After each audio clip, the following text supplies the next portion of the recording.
Hey YouTube, welcome back to my channel. So it seems as though the vendetta against Joe Rogan for the Harkle Sparkles runs deep, and it comes from a personal place because he allegedly called Meghan an American hussy that ruined my prince. In an unearthed podcast that was revealed today, allegedly Joe Rogan called Meghan Markle a tacky American hussy. He mocked her and essentially used one of his episodes on his extremely popular, significantly more popular than Meghan and Harry's non-existent Spotify podcast, to drag Meghan, which she probably listened to.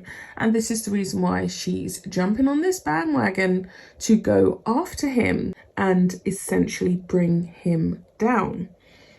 End his podcast and get him dropped from Spotify, which is near impossible because he has a lot of viewers, he has popularity, and he obviously is making a lot of money with the ads that are running on his podcast. Even though he's being controversial, even though he should not have really tried to enforce or indoctrinate his listeners to his way of thinking regarding getting vaccinated, he's still making them money, which is something that Meghan and Harry aren't, because of course Spotify did actually release last year that they expected by the end of the year to have received a full completed series from Meghan and Harry, and they only got one podcast, they only got one stream.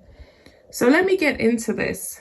Joe Rogan called Meghan Markle an American little hussy who would turn Prince Harry into a Kardashian. The 54-year-old made comments before the Duke and Duchess of Sussex complained to Spotify about the podcaster's controversial comments about vaccination. Over the last week, Joe has come under fire for interviewing Dr. Robert Malone, who claimed on the Joe Rogan Experience that Americans were hypnotized into wearing masks and getting vaccines, which I just have to intersect and say is rich coming from them, because the reality of it is that the whole world has been wearing masks and getting vaccinations. So it's not just something that is isolated to the American population. I digress. Let me continue on. However, discussing Megxit on his podcast, which aired in January 2020, shortly after Meghan, 40 years old, and Harry announced they were quitting the UK, Joe had a few choice words to say about this hussy suits actress. Mimicking the Queen, he quipped to former CIA agent Mike Baker, "It's that little American hussy he's hooked up with. She's going to turn him into a Kardashian. That little American hussy has ruined my prince." He later mused, "They're already so popular, all they need to do is start endorsing makeup lines and sneakers and watches and S star star star." And you can hazard a guess as to what the curse words were. Harry and Meghan revealed they had complained to Spotify about all the too real consequences of the misinformation on its platform. The controversial commentator has angered several celebrities who have accused the presenter of spreading vaccine misinformation. They argued that false claims of the vaccine are putting lives at risk. In a statement released through their Archwell Foundation, and at this point the only people who are actually reading this Archwell Foundation website is the journalists, Meghan and Harry said, "Since the inception of Archwell, we have worked to address the real-time global misinformation crisis. Hundreds of millions of people are affected by the serious harms of mis and disinformation every single day. Last April, our co-founders began expressing concerns to our partners at Spotify about all the too real consequences of COVID misinformation on its platform." The couple also continued to bang on and say, "We have continued to express our concerns to Spotify to ensure changes to its platform are made to help address this public health crisis." We look to Spotify to meet this moment and are committed to continuing our work together as it does. The couple, who have a content deal with Spotify said to be worth £18 million, join musicians such as Joni Mitchell and Neil Young in their criticism of the podcaster. Both artists have demanded that their songs be removed from the platform. Meanwhile, actress Sharon Stone branded the former UFC commentator dangerous. Joe, whose show, The Joe Rogan Experience, is Spotify's highest rated program, has since promised to balance things out.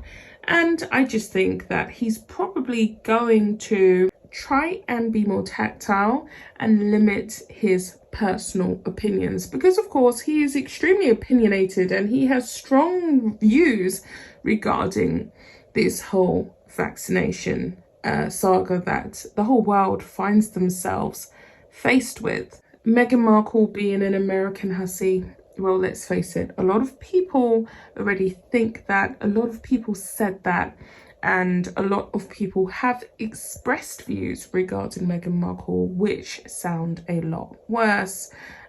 She has been likened to trailer trash, unfortunately, and everything that Meghan and Harry have done since getting married, since leaving the royal family, since being in the royal family, hasn't exactly helped their case, and it hasn't exactly enhanced their situation. It's only but made it worse. They simply seem to attract negative attention, and they simply seem to only attract criticism with everything that they do. Meghan Markle has dragged Prince Harry down. I think we can all see that that's a fact. I do believe that Harry was an unhappy character before he met Meghan. I do believe that he was a miserable character before he met her, but I also do believe that she has dragged him down and she has pretty much aired his dirty laundry. Now he seems to complain about everything and anything, and he feels as though because he has a wife who is supportive of that narrative, because let's face it, her life wasn't really great before she met Harry. She ditched her ex-husband because he wasn't expediting her acting career the way she felt he should have, and then she was about to apply for a position. She did actually apply for a position on the Wendy Williams show to be one of her runners, and then she decided to, I personally believe, invest in matchmaking services to find someone rich, to find someone famous. Now, it's pretty much all gone wrong because she's bagged a prince, but everyone feels as though she's ruined him. No one likes her, no one now likes him. They don't have much likability, and they seem to be walking this tightrope whereby whether they fall off of it or they stay on it, they're not improving their public image. Harry seems to be on the verge of trying to come back to the UK. He's currently suing the British government to get access to his former security services that he enjoyed and he willfully gave up for Meghan, which he's probably realised is, a trashy lifestyle at this point, to have access to the privileges that he once enjoyed while he's in the UK. Really, that's kind of like a code word for, I want to get out of this, let me come back. I want to enjoy the privileges and the life that I had before, and it's just not working out. And it can't be. All he seems to do is moan, whine and complain. He doesn't do anything great with his time. His life has not really improved that much. And I just find it quite tragic to watch. They probably do have a personal vendetta against Joe Rogan, but then if they take out a personal vendetta against him, then they have to take out a personal vendetta against a lot of public figures. So he called her an American hussy. Is he right? You guys can let me know in the comments. I think you guys already know what I personally feel about it. So with all that being said, I will be back with another video. Bye guys.